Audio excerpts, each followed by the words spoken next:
concatenate the suffixes with the stem. So each suffix gives some additional meaning for that word. So these patterns can be studied from the large set of data which are collected from the corpus. So machine learning, actually these patterns can be learned through some means. So it is a capacity of the computer to learn from experience and to extract knowledge from the examples. So they extract the information from the samples. We need a sufficient amount of data or sufficient amount of sample text to learn most of the features. A successful learner should be able to make general conclusions about the data it is trained on. This allows it to act appropriately. So morphemes. Actually here I mean the feature means actually it's a morpheme of a word within the word. The morphemes are the portions of a word that recur in that word, and also it occurs in other words with the same meaning. They are minimal. They cannot be broken into pieces. The grammatical value of the whole word is related to the component morpheme of the word.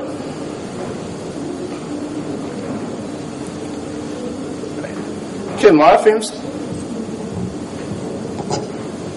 do not combine in arbitrary ways. Actually the pattern, as it is a concatenative language, there is a pattern of combining or concatenating the morphemes. So we cannot alter the positions. So they are concatenated in an order. There are definite patterns to the distribution of morphemes in the polymorphemic words. The number, order of any type of morphemes used to make up the particular word is called its structure. So morphologists study not only the meaning of various morphemes but the patterns of distribution. Right.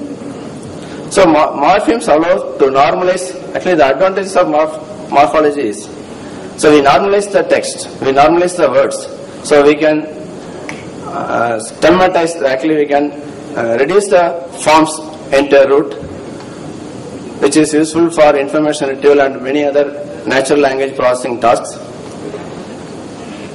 So the actually inflectional morphology is useful in IR and allows to normalize variants of some same concept. So derivational morphology is useful in IR later. Actually it preserves the meaning, not necessarily the parts of speech.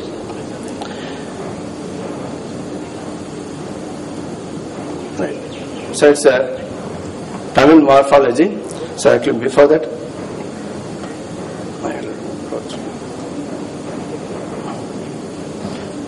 actually Tamil morphology is alternative. They are concatenated in a sequence, the stem plus affixes. Nouns can be inflected for cases and numbers. So nouns, actually it's a structure of the noun stem. Nouns. So noun stem plus plural suffix, oblique and case affixes. Verbs can be inflected for tense and PNG. So verb stem plus tense marker, verbal participle suffix, auxiliaries and tense and PNG, person, number, gender markers. This is only a syntax. Actually most of the things also students also know. So here actually what I am telling is, a word has different forms and they get different meaning by their affixes or suffixes. So finite verbs occur in restricted context in the structure of a sentence. So lexical knowledge is characterized with respect to verbs. So there are non-finite and finite verbs. So four types of non-finite forms are infinitive and adjective. Except the infinitive, other forms have both positive and negative forms. Only the adjective participle distinguishes tenses and all other non-finite forms are tenseless.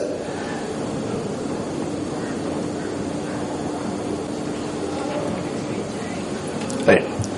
Actually, a word is a sequence of characters and the successive characters are not independent but are constrained by the words of the language. This has the advantage that even if we cannot recognize a character, we can still read the sample T, some letters is missing and E. This is due to the fact that actually we have some ability to recognize or understand the meaning, or we expect some character in between the letters. So there is a D. So such contextual dependencies may also occur in higher levels between words and sentences. So while analyzing the sentence, one word follows another, its types also we can expect actually what type of word will occur after article or after adjective, like that. So through the syntax and semantics of the knowledge, so we can understand the language syntax. There are learning algorithms to learn sequences and model such dependencies. In our modeling, basically we collect data from the words. Actually this model, this computational approach for learning inflections mainly deals with how to extract a feature from a word and how it can be represented as some numerical quantities for the computers to learn, and what are the different mechanisms of training that data, and after that actually how we test or how to evaluate the new patterns using that model. So here the model is like a black box.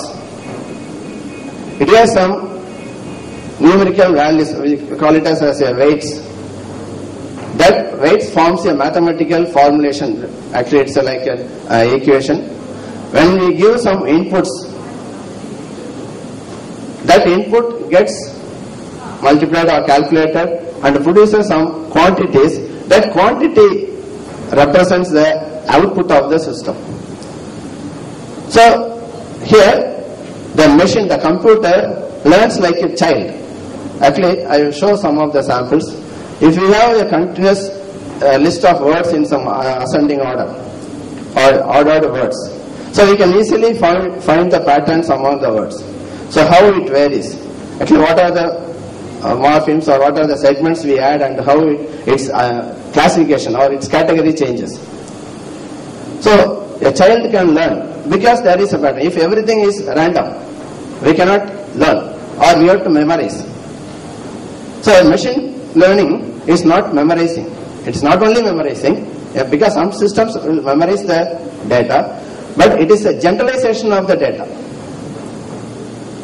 So machine learning is a generalization of the data. That means it generalizes the given input values and it will recognize or find the classifications automatically for a new data.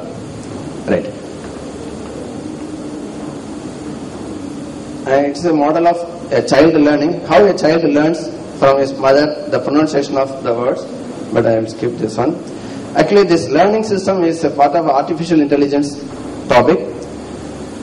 In artificial intelligence there are different areas of studies: reasoning, learning, planning, perception, etc.